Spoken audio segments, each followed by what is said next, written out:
In an empire where Congress knows nothing, the ubiquitous DC think tank is all. And the Israel lobby and their neocon allies must own a dozen. Well, Americans have a lobby in Washington, too. It's called the Council for the National Interest at councilforthenationalinterest.org. They advocate for us on Capitol Hill. Join CNI to demand an end to the U.S.-sponsored occupation of the Palestinians and an end to our government's destructive empire in the Middle East. That's the Council for the National Interest at councilforthenationalinterest.org. Hey everybody, Scott Horton here for LibertyStickers.com. If you're like me, then you're right all the time, surrounded by people in desperate need of correction. Well, we can't all have a radio show, but we can all get anti-government propaganda to stick on the back of our trucks. Check out LibertyStickers.com.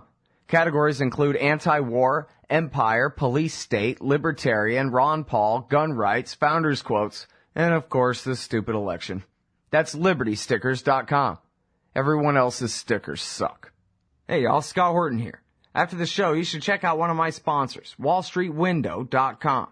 It's a financial blog written by Mike Swanson, a former hedge fund manager who's investing in commodities, mining stocks, and European markets. Mike's site, WallStreetWindow.com, is unique in that he shows people what he's really investing in, updating you when he buys or sells in his main account. Mike's betting his positions are going to go up due to the Federal Reserve printing all that money to finance the deficit. See what happens at WallStreetWindow.com. And if you'd like to sponsor the show too, let me know at Scott@ScottHorton.org. Okay, now our next guest is Mel Frykberg. She, let's see, I know at least used to work for Interpress Service, but at least lately I've been reading her at McClatchy newspapers. Welcome back to the show. How are you doing, Mel? I'm doing fine, thank you. And I'm actually still working for IPS as well. Oh, okay, great. I'm glad to hear that. So, yes, you have been doing really groundbreaking work, if only because no one else will even show up to do this beat anymore. You've been writing from Libya about the rising violence there for weeks now. Can you please give us sort of an overview, I guess, of who's who? How many different major tribes with militias fighting each other are there? Is there anything like a government being created? Is the country splitting apart or coming together, or what is the deal? I've just been in Libya for 3 months, and there's hundreds of different militias, and basically they control the country. Large swathes of Libya are under the control of these different militias, who have different ideologies and varying loyalties. And although, democratic elections were held and a new government is in the process of being formed by the General National Congress, the government is actually very weak, and the security forces, the nascent security forces, are very weak as well. Most of the militias are not part of the security forces, and they're actually better armed and able to mobilize more quickly than the security forces. So that these militias have been able to carry out their own forms of justice, etc. And the national government, the government that's in the process of being formed, is unable to control them, but new evidence is coming to light that there are members within the government who are actually supporting these different militias, and the ones that are problematic at the moment especially are the Islamist militias, such as the ones that carried out the attack on the U.S. consulate in Benghazi. And there's more information coming to light about how the Ministry of the Interior is cooperating with the Supreme Security Committee, which is the amalgamation of security forces. Members of the Supreme Security Committee were apparently involved in the desecration of Sufi mosques and the destruction of several of their mosques and blowing up some of their graves. And the Minister of the Interior came under a lot of criticism from other members of the government because his men did nothing to stop these guys from destroying the mosques. In fact, some of the SSC members actually protected these Salafist gunmen as they carried out the attacks on the mosque.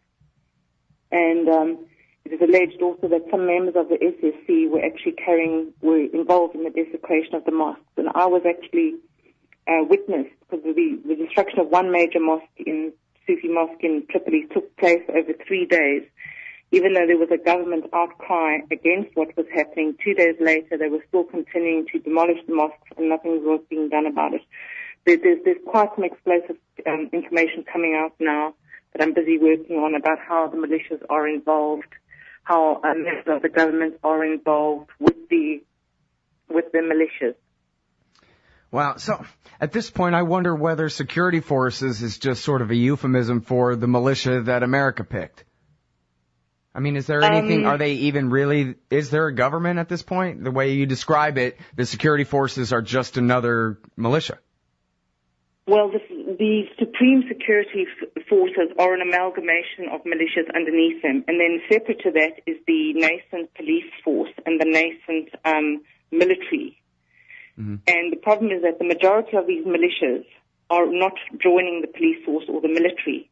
So there are hundreds of these militias with hundreds of, thousands of men, well-armed men, who are outside of the weak police force and the weak army.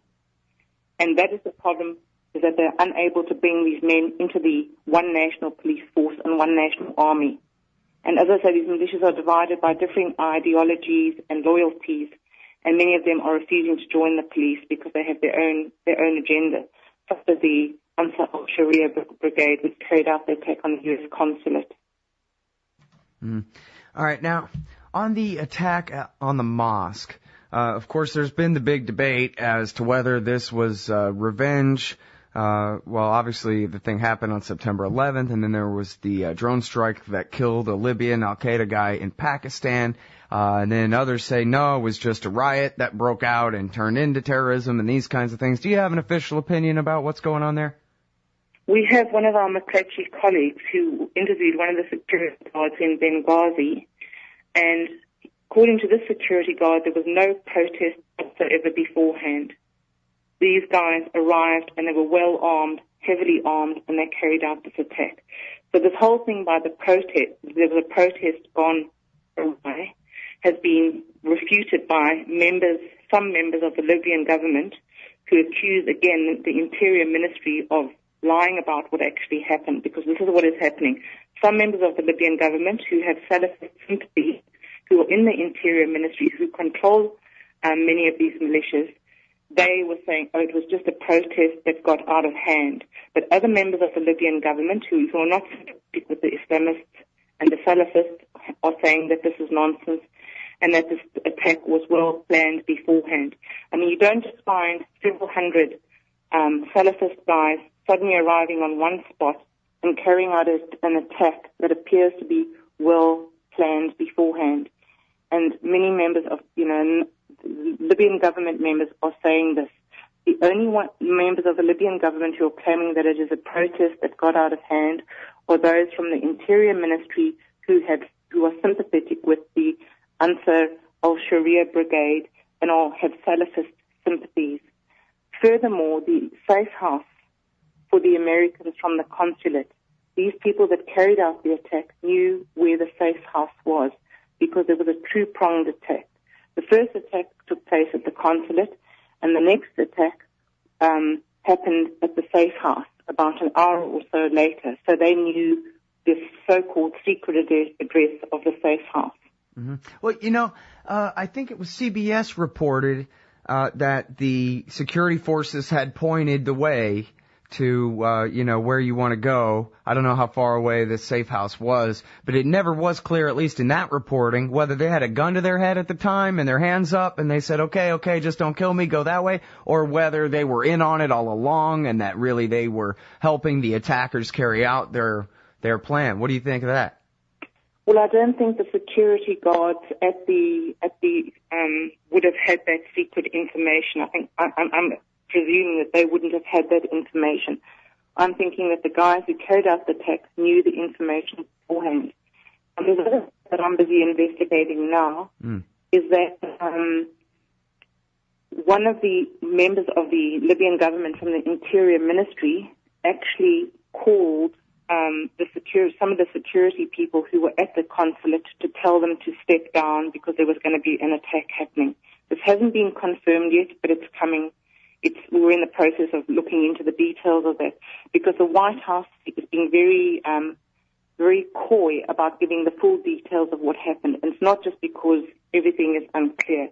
I mean, some members of the Libyan government are saying, too, that they warned the Americans that something could happen. I mean, there's other rumors that Chris Stevens had said that he knew he was on an al-Qaeda hit list. There's all sorts of rumors swirling around. But it just seems, from what our colleague in Benghazi said after interviewing one of the security guards in hospital, that there was no protest beforehand. And you don't find, several hundred al-Qaeda sympathizers with heavy arms in one spot, sort of just hanging around, and then suddenly, all of a sudden, going and attacking the embassy. There's a lot more to it than that. And I think Americans will probably only know the full story after the elections. Now, your guy in Libya, is that John Landay? No, this is a Libyan that's in Benghazi. John Landay is in the U.S. at the moment. Oh, I see. So this Ansar al-Sharia, they've denied this, right? We don't have local, Al-Qaeda-ish types or Al-Qaeda in the Islamic Maghreb or whatever, whoever these people are. They're not saying, yeah, we did it, and what are you going to do about it, right? Are they? Some of them are saying that they are denying it, but also there is another group that broke away from Ansar al-Sharia, and they called the February 17th militia. And they are the ones who allegedly were, the member of the Ministry of the Interior called them to tell them to step down from the U.S. consulate. This is what we're investigating at the moment. It hasn't been confirmed. But this member of the Libyan government who's sympathetic to Al-Qaeda, he allegedly called these members of the February 17 brigade, who actually broke away from Ansar al-Sharia because of, some differences of opinion, whatever, and told them to step down. There was going to be an attack happening. And something further that's come to light is that when the U.S. State Department hired, they signed a contract with a British security company called Green Mountain, who actually provided the Libyan security guards outside the U.S. consulate. But the documentation doesn't list the name of this British security company. It just says foreign company, and then instead of giving the address in Britain, it gives the address of somewhere in the U.S. So that's the company that was hired to provide the security guards outside the U.S. consulate. That was not disclosed by the U.S. State Department, and the address given for them was false as well. And we're trying to find out what that is about. I've been emailing Green Mountain security firm in the UK asking them why their name was not given on the documentation that they signed with the US State Department, which authorized them to provide Libyan security guards to the consulate. There's a lot of fishy stuff going on, to put it mildly. Well, and, it was strange, too, the way the administration came out with their official story that it was all about the video and it had nothing to do with Al-Qaeda terrorism. And then now they're changing their story, but they're not citing any of the reasons to believe that maybe it was one of these groups or splinter groups or this, that, or the other thing like you're talking about. They're just saying, well, it was an attack, and so that's the kind of thing that a terrorist would do, and it's very strange. Well, perhaps because at the beginning when things first happened, there was a lot of confusion about what was happening. There were different accounts coming out as well. So obviously to get to the bottom of everything that happened is going to take time. But I also think if the rumors are true that they knew it, that they were given the warning beforehand and they never upgraded the security at the embassy was practically non-existent. So they would obviously be quite keen to play down the fact that they hadn't provided sufficient security and hadn't taken, and hadn't listened to the warning sufficiently. So obviously they're hoping that it would just be a protest that went out of control. But with all the other information that is coming to light and people saying, no, this is not what happened, witnesses, journalists investigating, they have now had to concede that it wasn't just a protest gone awry. And as more information comes out, perhaps, and as they find out more, they'll be forced to admit to other stuff too, perhaps. But as I say, I don't think Americans will know the full story until after the elections. It is a sensitive time, I gather, for American politics at the moment. Yeah, well, hey, the middle of November, that's optimistic if you ask me. for finding out the truth about any of this stuff. All right, now, at one part your phone went dim on us for just a second when you were saying the something 17 Brigade, the split off of the Ansar al-Sharia, and I was hoping you could repeat that part of the show for me. I'm not absolutely certain of this because this is just new information that we're investigating at the moment. But according to an American official that's from the State Department or whatever, but it hasn't been confirmed, February 17 Brigade broke away from Ansar al-Sharia.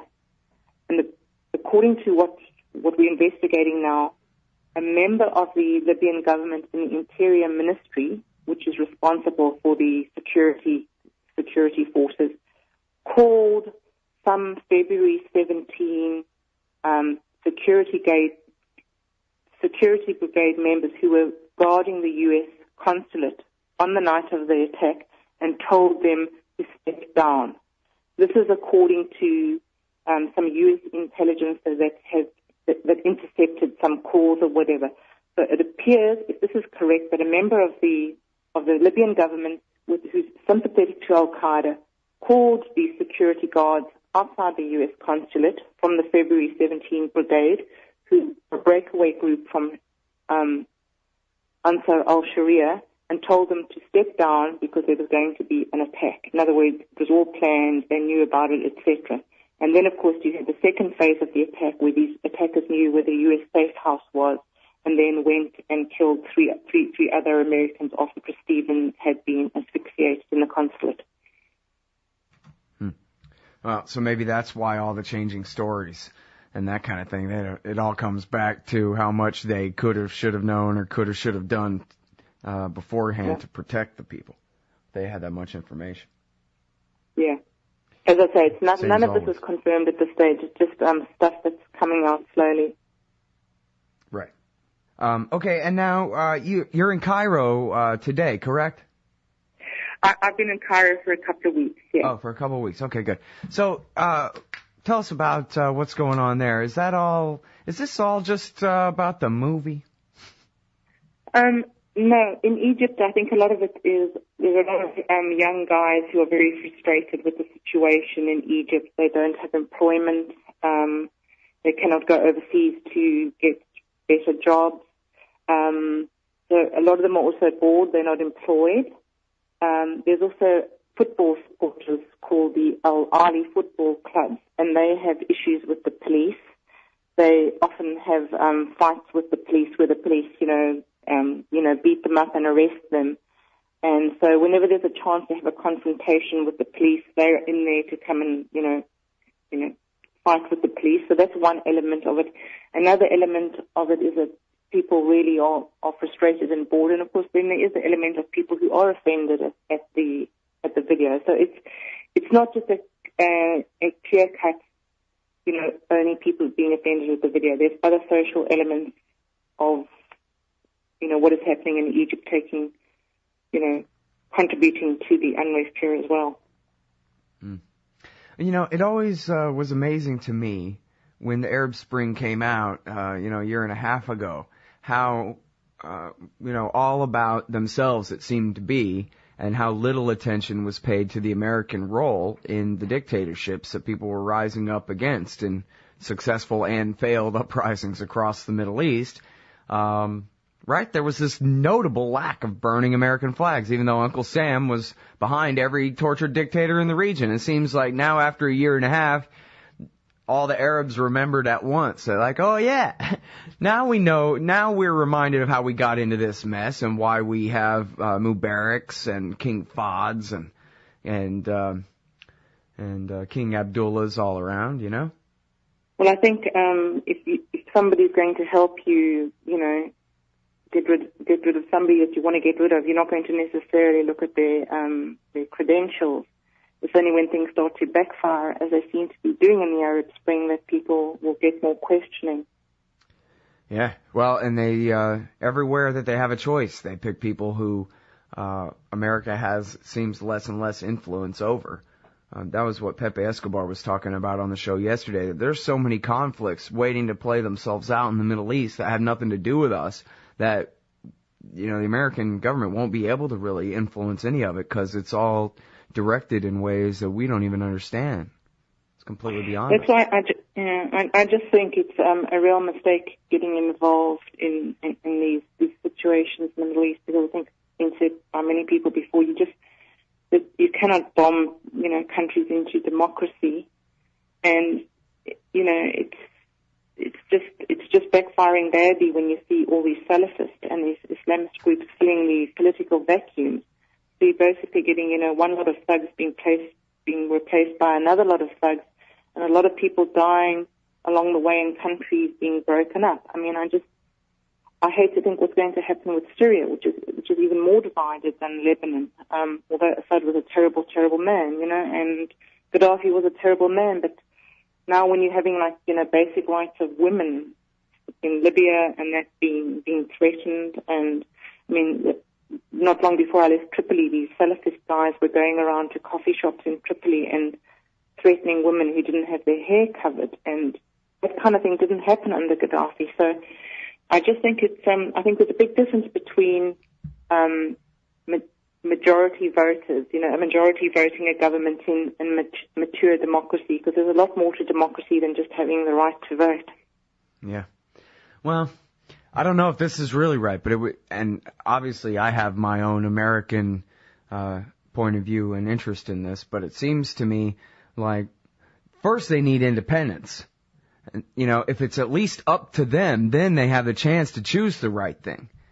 You know what I mean? The right thing that's best for themselves. Maybe they'll have to suffer under a different flavor of tyranny for a while until they figure out better than that. But if all their choices are being made for them in North America, then, how are they ever supposed to make any progress toward, real human rights?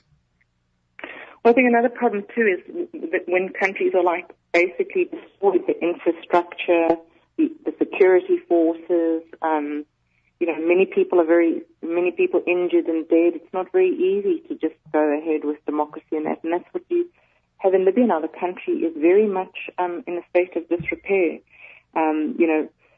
Buildings, the reconstruction that was meant to take place is not happening for obvious reasons. Many Libyans are dead, and many others are injured and not receiving adequate medical care. So, it's just these, they were able to vote freely, but I just think, there's so much more that needs to be, if the correct steps and support has to be given to these countries to transform from dictatorships to democratic countries, and just bombing and then giving people the vote is not sufficient.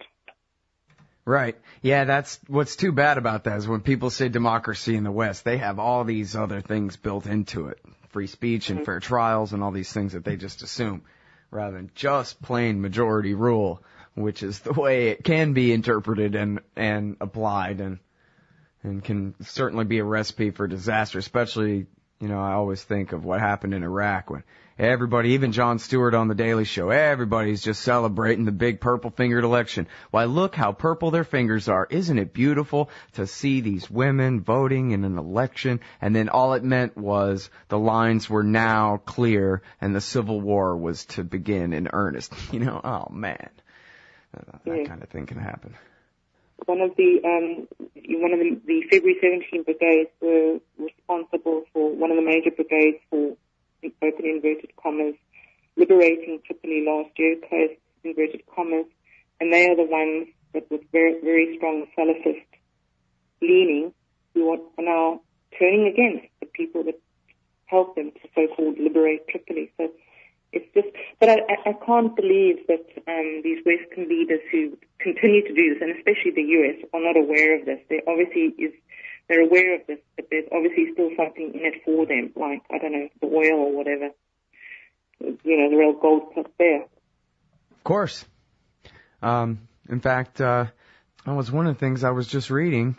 It may have been a piece by you, actually, but it certainly said that, what do you mean, American administration, that you had no idea that anything was going wrong in Libya? It's a picture of victory over there, like in all your statements at your convention. McClatchy has been reporting, and Mel Frykberg particularly, have been reporting for weeks and weeks and weeks, months, about rising and continuing violence in Libya. But I guess maybe they really don't pay attention to the things that they don't want to know like that.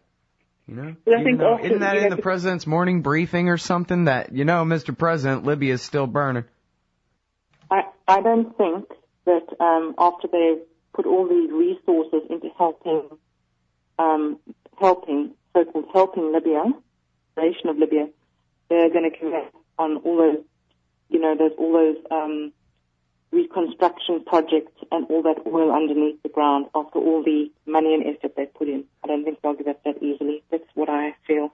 Right. Yeah, there's one good reason that they ought to at least keep paying attention to the colonies that they conquer is, at least they've got a lot of stealing to do, and so they can't be completely oblivious to what's happening. Because when some, Republicans are saying, well, cut off aid to them, and then the Democrats are saying, no, that's not the right way to go. We want to help Libya, establish Libya. That's all that goes through my mind is, they're not giving up on all that reconstruction oil after all what they put in. Right, yep, that's what they meant to say. All right, well, listen, it's been great to talk to you again. I really appreciate your great journalism for McClatchy newspapers, McClatchydC.com, and, of course, Interpress Service, IPSnews.net. Thank you, Mel. Thanks for having me. Mel Frykberg, everybody. We'll be right back. The Scott Horton Show is brought to you by the Future Freedom Foundation at FFF.org. Join the great Jacob Hornberger and some of the best writers in the libertarian movement like James Bovard, Sheldon Richman, Anthony Gregory, Wendy McElroy, and more for a real individualist take on the most important matters of peace, liberty, and prosperity in our society. That's the Future Freedom Foundation at FFF.org. Hey ladies, Scott Horton here. If you would like truly youthful, healthy, and healthy-looking skin, there is one very special company you need to visit, Dagny & Lane at DagnyandLane.com. Dagny & Lane has revolutionized the industry with a full line of products made from organic and all-natural ingredients that penetrate deeply with nutrient-rich ionic minerals and antioxidants for healthy and beautiful skin. That's Dagny & Lane at DagnyandLane.com. And for a limited time, add promo code SCOTT15 at checkout for a 15% discount. Hey y'all, Scott here. As you know, I've been laid off from antiwar.com, and I've embarked on a mission to make this show into a real business. And as you can tell, I've been doing all right at lining up some sponsors, and some great ones at that. But it isn't enough, so the perpetual fund drive rolls on. The Scott Horton Show needs donors and more advertisers if the show is to outlast my meager savings. So please, stop by scotthorton.org/donate. You can make single donations or sign up for a monthly subscription with PayPal. You don't need an account with them to do so. Or use Google Wallet, WePay.com, Give.org, and now even accepting Bitcoins. And if you own or represent a company or organization interested in sponsoring the show, please email Scott at scotthorton.org so we can work it out. That's scotthorton.org/donate. And thanks.